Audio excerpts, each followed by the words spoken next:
estamos a unas horas de que arranque formalmente la 85 Convención Bancaria. Me da muchísimo gusto saludarte. Daniel Becker, presidente de la Asociación de Bancos de México. ¿Cómo estás? Muy buenas noches. Señor David, ¿cómo estás? Muy buenas noches, gusto saludarte. ¿Cómo llegan los bancos a esta 85 Convención Bancaria? ¿En qué posición? ¿Qué podríamos destacar de la situación financiera? Y yo te abriría un paréntesis en esta respuesta. ¿Qué ha pasado en los últimos 2 años que no se reunían en Acapulco? Bueno, primero lo que sucedió, como tú bien sabes, David, pues se nos atravesó este tema de la pandemia. Afortunadamente, bueno, parece que ya es un tema que si bien no ha concluido, ya no tiene la celeridad y la precaución que había que tomar, aunque tendremos todas las precauciones de cara a la convención. Y bueno, fue un año en el que, afortunadamente, como tú recordarás, el año pasado hicimos la convención de la Ciudad de México y otra vez, afortunadamente, estamos todos reunidos aquí en Acapulco. Ahora bien, ¿qué ha pasado en estos 2 años? Recuerdo que cuando platicábamos hace un par de años aquí, uno de los temas era qué va a pasar con la pandemia. Yo decía que estábamos navegando por aguas desconocidas dentro de una gran bruma y que y ya los bancos tenían claro que iban a ayudar a quienes estuvieran en una buena condición financiera antes de la pandemia. A la vista, ¿qué se hizo bien? ¿Qué se hizo mal? ¿Cómo pasó este lapso? Bueno, primero lo que tú comentas, David, me parece que es muy sumamente relevante porque lo primero que hicimos, y creo que fuimos la primera industria que tuvimos la posibilidad de hacerlo, gracias al gran canal de comunicación que tenemos con los diferentes reguladores, es que atajamos el problema porque, como bien tú acabas de mencionar, pues no conocíamos el alcance y la profundidad de la pandemia, y lo que hicimos junto con la Secretaría de Hacienda y la Comisión Nacional Bancaria y Valores es hacer estos criterios contables especiales que le permitieran a los deudores de la banca poder diferir sus pagos entre 4 y 6 meses, tanto de capital como de interés. Me parece, David, que eso fue un gran elemento porque creo que atajamos un potencial problema que se podía generar para el sector financiero. Y bueno, afortunadamente después de eso, porque aquí vimos que la pandemia sí estaba, pero que iba a tener elementos distintos, pues hemos encontrado, uno, que la cartera ha expresado de forma muy adecuada y hemos visto una morosidad de esa cartera reestructurada de menos del 1%. Otro elemento que creo que también vale la pena destacar, mi estimado David, es la aceleración que hubo en los procesos digitales. En el 2021 se hicieron más de 3,000 millones de transacciones a través de dispositivos y canales digitales, y eso pues algo que llegó para quedarse y seguramente seguirá profundizándose.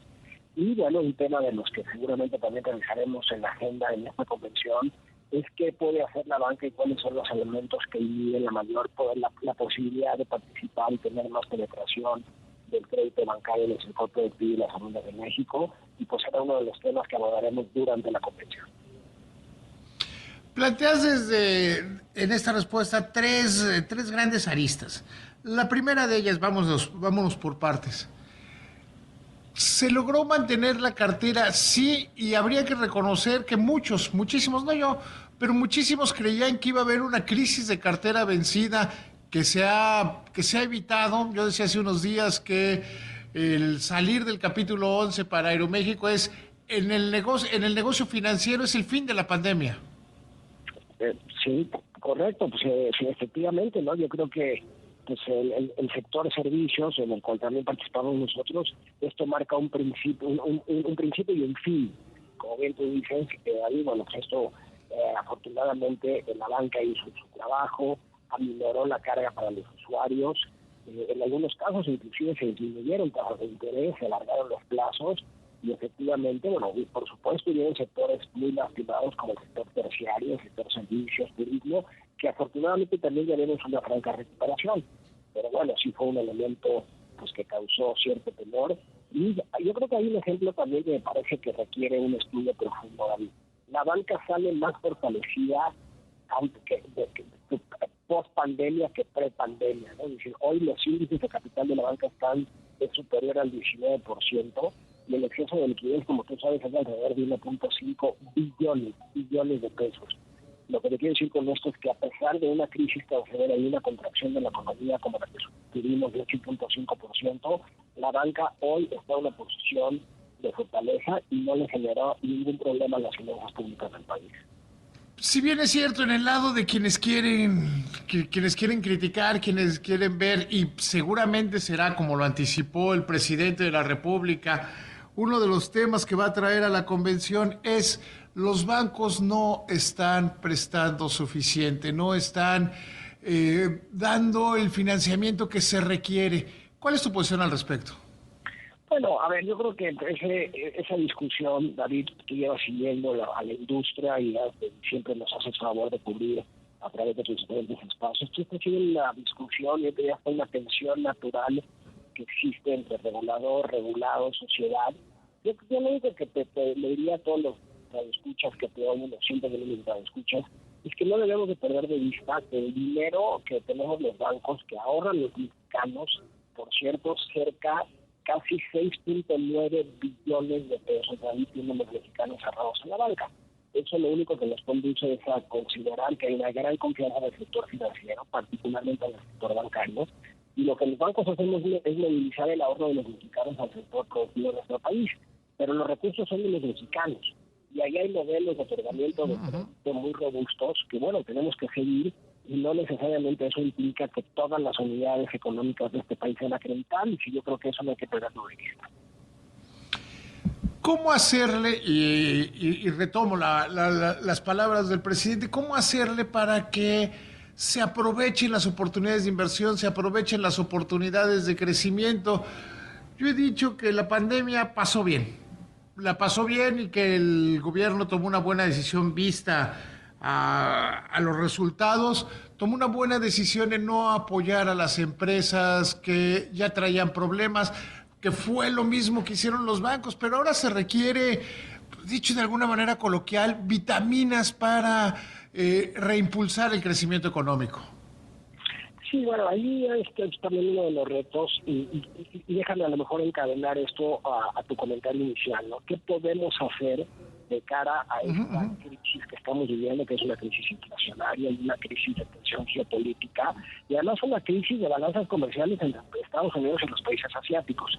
Yo creo, David, y también seguramente será parte de la conversación que tendremos, qué tan importante y cómo podemos capturar el valor para atraer inversiones extranjeras, pero sobre todo sustitución de importación en aquellos países asiáticos y darle un mayor dinamismo a la economía. Como tú sabes, las expectativas de crecimiento son menores asociadas a la inflación y a los choques que ha habido en la cadena de suministro, pero si México aprovecha la tensión y además hace el famoso nearshoring, la sustitución de importaciones, México está en una posición envidiable. Pero y tú lo dijiste muy bien, la parte macro se ha manejado de forma muy adecuada, el coeficiente de deuda PIB de solo el 51%, 50%, pero la estabilidad macro es una condición necesaria más no suficiente. Ahora tenemos que capturar el valor de esta posibilidad, de esta tensión geopolítica para que México se integre cada vez más en los Estados Unidos y eso genere más vigor y más actividad económica y en consecuencia haya mucho más demanda de crédito. ¿Cómo hacer eso? O sea, porque planteado suena fácil, suena desde el discurso político, eh, pues muy bien, desde el planteamiento que hace suena también muy bien, pero tenemos que pasar de un estado de contención, de un estado donde el macro se quedó muy bien, pero también la situación, tú bien lo decías, la situación de los bancos es verdaderamente poderosa, todos y cada uno de los bancos en su medida han hecho bien las cosas, pero eres pasar a la otro lado, es como un enfermo que no podía caminar, que ya puede caminar, pero ahora necesita correr.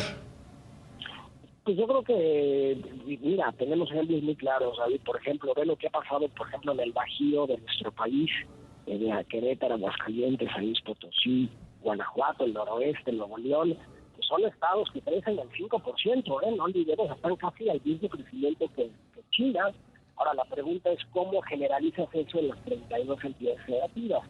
Y pues ahí, bueno, hay múltiples temas de política pública, de incentivos fiscales, de posibilidad de incorporarse. Además, creo que tenemos un bono demográfico muy interesante en términos de capital de trabajo, con mano de obra calificada.